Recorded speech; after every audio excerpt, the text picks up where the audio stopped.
Welcome to HitPoint. It's the show where we talk about video games, movies, TV shows, and anything else worth talking about except for books, apparently, because we never thought about that when we were coming up with the tagline. I'm your host, Andrew Jeffries, and I'm joined by my venerable co host, Jeremy Robbins. Jeremy, why do we hate books so much? I don't know what you said because you like stuttered. Oh, I said, why do we hate books so much? Thank you, Discord, for dropping the packets there. Uh, Yeah, we talk about pop culture things, and mostly that's focused on the visual aspects of pop culture. So like that's easy to talk about video games. Maybe someday we'll do kind of a book club type episode where we get together and read a book and just talk about that. I don't necessarily see that happening anytime in the near future. So sorry to all the book lovers out there who we somehow finagled in with our wily ways. But this week we're talking about video games, specifically the PlayStation State of Play, which took place last week. What were your thoughts on the State of Play, Jeremy? What is the of all video games? What is the state of play? Well, for those who don't know, State of Play is kind of PlayStation's answer to the Nintendo Directs that happen, where instead of doing a big conference, they just do a video stream of just showing off games. This State of Play that was for this month that they did, they were very adamant in wanting to make sure everyone knew that there was going to be no news about the PlayStation 5 pricing or release date. It was purely about some games. They touted it. They touted it of being some third-party games. So for me, at least, I went in with some expectations of maybe some big name people or big name developers that we hadn't seen games from yet. And I was disappointed because that was not the case.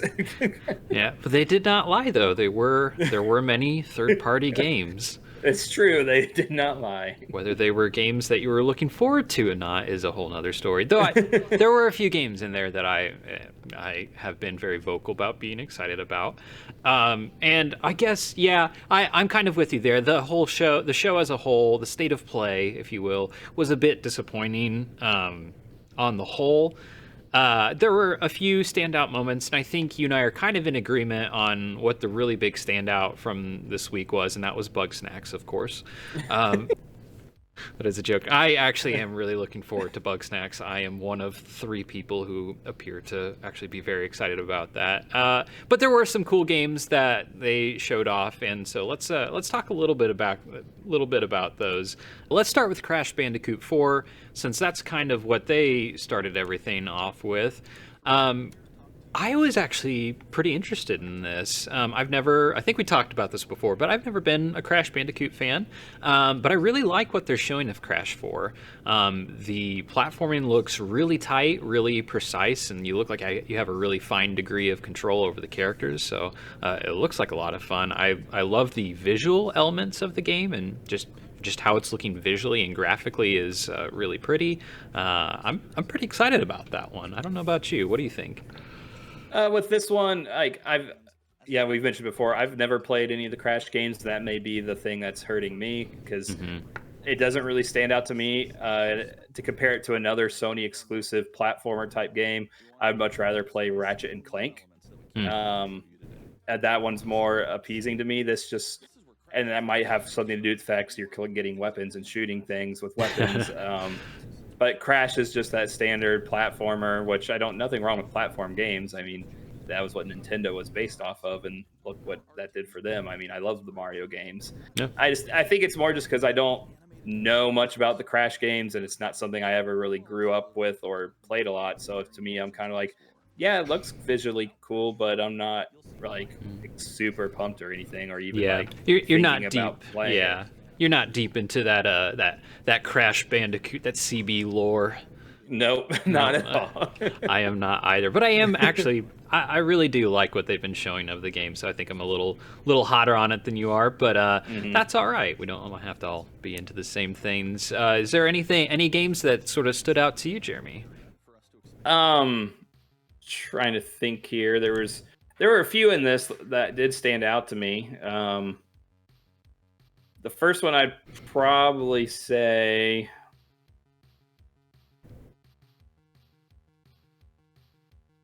I was trying to save that one of them for last because it was the one I was most anticipating. But I would probably say one for me because it's been talked about for a while is Vader Immortal, Hmm.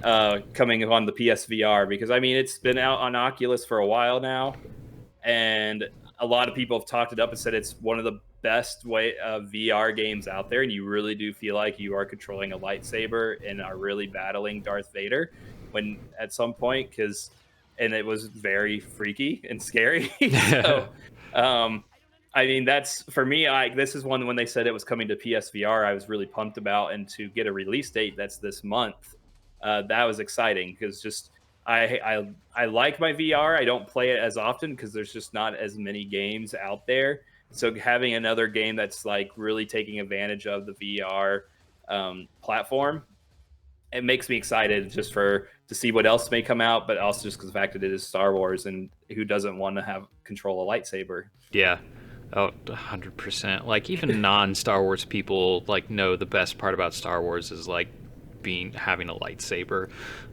So yeah, that's when I was really looking forward to coming out. And then my PlayStation died, so that's fun times. You know, Sony, I know you're watching this. Please send me a new PlayStation. Anyways, that being said, yeah, Vader Immortal was one I was super interested in. You know, I don't have an Oculus VR set. I've always kind of wanted one, particularly when this game started coming out with all of its very cool Star Wars lightsabery goodness. That was something I very much wanted to check out. Yeah, very very excited to see the base for that grow. I want to see lots of more Star Wars games. EA's had their output for better or worse. So more Star Wars games is something I really want to see. Any other thoughts on games? I know we had a game that we're both looking forward to, but I'm not really sure when you want to talk about that one. Well, I other than that game we're secretly talking about, we there was only one other thing that stood out to me, and that was the DLC announced for Control, the next DLC, which for me stood out because it did confirm that this is directly tied into Alan Wake. Yeah. I really enjoyed the Alan Wake games that came out on Xbox. Very intriguing story and just really sucked you in, and had a lot of jumping aspects of just like a thriller would. I have Control and I have played some of it. I think I haven't really continued much with it yet because I think I'm on the cusp of entering into what the story really is about, but I'm at a point where I'm having some difficulty passing a spot, and so I took a break from it. But especially with this DLC coming out, does intrigue me to jump back in to finish it and to get the DLC, because the connection with Alan Wake really makes me wonder what are they potentially going to do in the future now that they have two franchises within the same world. Yeah, the connection there I think is the most interesting aspect of that. I've heard really good things about Control. I've not played it myself. I did play most of Alan Wake. I don't think I ever beat it. But I liked Alan Wake. I was always like, there was never anything that struck me as like, you know what this needs? An extended universe connection to a franchise, because it's so self-contained and it's so good. Like, I won't argue against more Alan Wake, whatever form that takes. In this case, DLC for Control. But I just thought that was an interesting choice to make that sort of connected, shared universe. Not against it at all. Just thought that was an interesting choice. Yeah, very cool reveal in terms of that. I'm looking through my notes right now to see, because I mean I had some thoughts on a lot of the different games that they showed, just not enough to really justify taking a whole lot of time to talk about it. I noticed in general for the whole event there was a pretty big emphasis on connected online play. So like a lot of games, they were talking about online multiplayer. I think it was Spelunky 2. they announced the online multiplayer for that. There's some other games I was like, oh, that's not really one I expected to have multiplayer, but that's neat. I was interested by Hood Outlaws and Legends, more just from oh, this is a medieval thing, and I like medieval things, and I don't know if the gameplay looks all that interesting. Not that they really didn't show a whole lot of actual gameplay, so I like the concept, and I'd like to know more, I guess. Let's talk about the big one. Let's talk about Godfall for a second. They're pushing Godfall so hard, and I don't want to talk about Godfall too much because this is honestly a game I just don't really care about, and that's mostly what I want to talk about with Godfall. Is just like I know there's some people I've seen online talk about how they're excited for it, and I'm very happy for them that they have a title that they're looking forward to. Man, I cannot be bothered to care about this game at all. I don't know. What are your thoughts, Jeremy? I would say I'm in a similar boat. When it came on, because I didn't get to watch State of Play live, I watched it later. When that came up, I started watching it, and then I was like, okay, I'm kind of bored. Like how is this any different from any other game that's been like it? And I ended up skipping ahead just to see if there was anything afterwards, because they did mention that's probably the last thing they're talking about. And there was so much time dedicated to that one game that I think is why I was left more with a bitter taste in my mouth at the end. Because I'm like, you spent probably about a fifth of the whole State of Play on that one game. And like you said, it's great I'm glad for people who are excited about it that they had that. But for me from my perspective, being like thinking, how's this different from any other game that looks like this? Like to spend that much time of a State of Play when there's other games that have to be coming out. That was a disappointment. Yeah, it strikes me as being kind of aggressively generic. And it doesn't look like there's a whole lot of ambition built into the concept of the title. Like they're calling it a looter slasher, looter shooter, that type of genre where you're going through the gameplay loop of killing enemies, collecting loot, getting better gear, killing enemies, collecting. That's kind of the main draw. And it sounds like there's a bit of a story with it, and you can do it solo, you can do it with friends, and those are all good solid concepts, nothing wrong with them, but it's just at this point we've got Destiny 2, we've got the Division games, the looter shooter has been done pretty well, and really the only change that I'm really seeing with this one is a change of setting, and the setting is looks still fantasy, like stock fantasy. And that's just a bit disappointing. I'd love to. You can tell they're going for a style, but that style is just so it's like I've seen this style, and that's I think the disappointing aspect for me. And once again, if you're looking forward to Godfall, wonderful, awesome, really glad you're looking forward to it. I hate to talk bad about games because I want to talk about things that I think I'm really going to enjoy, which is why we're going to end on a high note. I have no doubt about that. But yeah, Godfall does not look like it's the game for me right now. I'm hoping that it does well enough that they come out with a sequel that has a bit more ambition in its design, and that's kind of what I'll say about that. All right, we've kind of danced around it enough, but I know the last big thing that you and I wanted to talk about. Wow, just blanking on the name. The Pathless. My goodness, yes, the Pathless. The Pathless.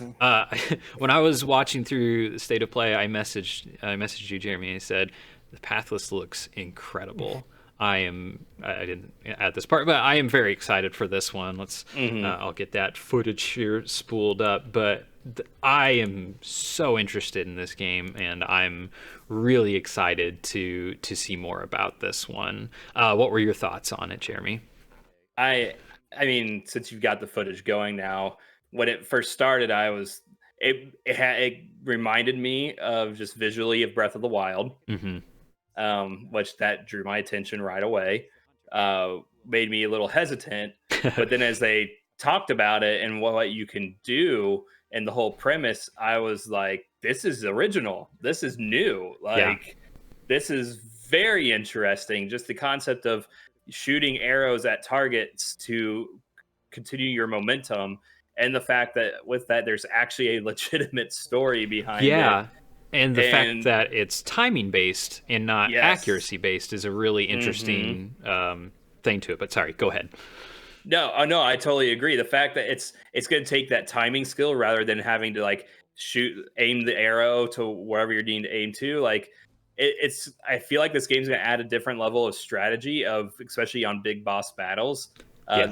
That you get to see that it's going to be okay. I can't just go in and I like in Zelda as an example. I can't just be looking for the thing on the creature that damages it. I have to be strategic in how I move around to potentially be able to shoot it Yeah.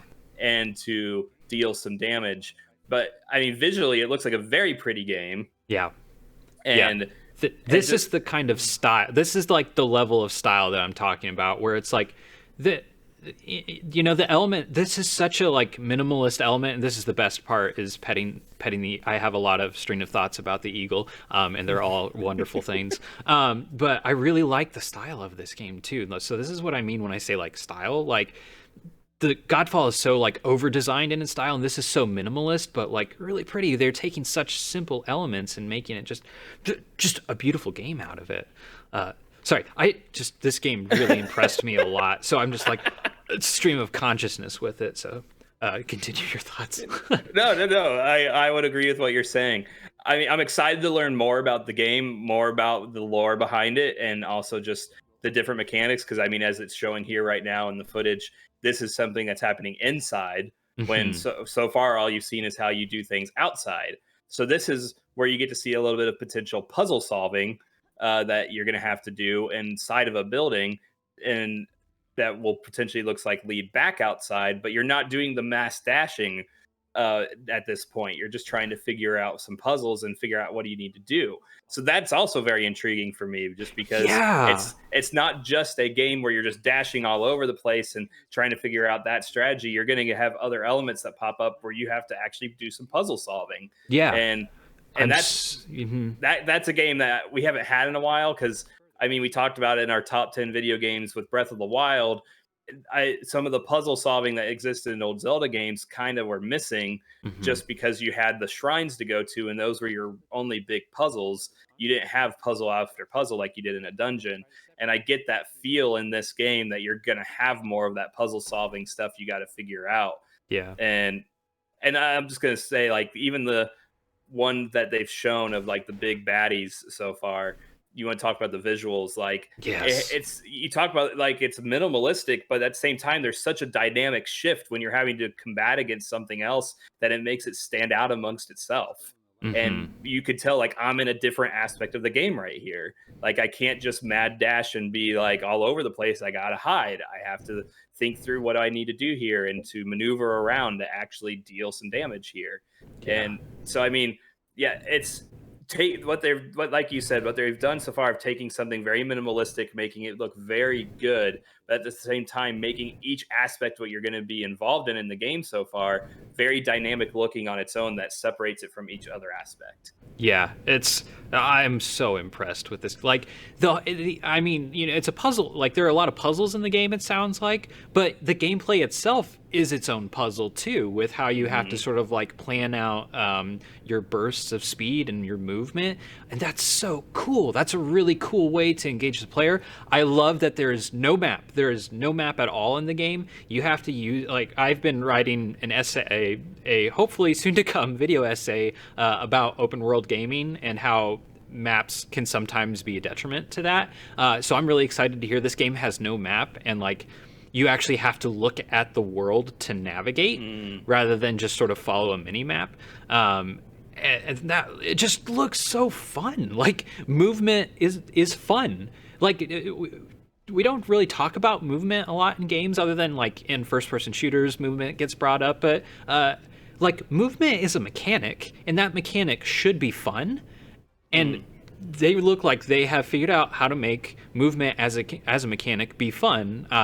The Spider-Man did the same thing. They made web swinging a lot of fun, and the mechanic of just moving around the map was a lot of fun. So it's really great to see more developers focus on that. I had lots of thoughts about the Eagles, and I'd like to read you my notes that I had about the Eagles.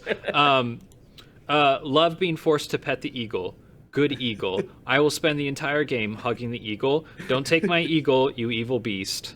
And I would like to award this game the EOD 2020, and that's Eagle of the Year 2020. So the Pathless, you have not even come out, and you have won the coveted EOD 2020 award from HitPoint. And it is exciting to see that it's coming out holiday 2020. Yes. Because that means it's likely a PS5 launch game. Yeah. And that right there will be like, that will probably be one of the for sure games I'll buy at launch. Yes. Because right now I don't, outside of the games that are going to get those free upgrades like Watch Dogs and Madden and other games that if you buy the current version, you can get the next gen for free when you upgrade. Like, outside of those, this is the first game that is next gen exclusive where I'm like, yeah, I want to buy that the day it comes out. Yes, I'm in total agreement. I'm just, I won't say blown away, but I've said so impressed multiple times. There's got to be a word between blown away and so impressed that like I'm somewhere in there, and I'm just like, yeah, I've got to play this game. Like, it just looks so good. The mechanics look so novel, and sometimes novel can be sort of like, you can use that as a knock, and I truly mean when I say like this, these mechanics look really interesting in what they're introducing with that. So I'm all for this game. Giant Squid appears to be the developers of the Pathless. I really like what you're doing. Can't wait to play your game. All right. Yeah, that's really all I had in terms of thoughts about the state of play. I know we said it was a disappointment, but we just gushed about the Pathless for at least the entire 6-minute gameplay trailer that they had. So, like, if you haven't, I mean, you just pretty much watched it in our video, but you should definitely go watch the gameplay trailer for that, because it's really cool. And they have some neat commentary that they're giving about some of the mechanics that they're explaining. It's pretty neat. So go check it out. And speaking of checking things out, I know you're watching our video, but feel free to check us out on facebook.com/The HitPoint Show. And if you really like what we did and want to support us, we can be supported on patreon.com/HitPoint. Jeremy, any ending thoughts that you want to express to us today? I would just say what you did. Thanks for tuning in. Thanks for watching. We really appreciate even just the views of people taking the time. But yeah, if you like what we're doing, feel free to support us on Patreon, or even just the simple thing of just clicking the like button and subscribing as well. Because I mean, we have, as you can look at our channel, we have a lot of videos that are coming out every week, and we try to do things that hit a lot of different people, just the things they might like. So, yeah, that's basically what I would say. Yeah. Thank you for your support. Thank you for watching. That's all we have for this episode of HitPoint. I've been Andrew Jeffries. And I've been Jeremy Robbins. Thank you for watching, and please keep an eye on your health bar. Maybe read a book. I don't know. We might be any book here now. I'm not really sure the precedents I've set for us, but thank you for watching. Keep an eye on your health bar.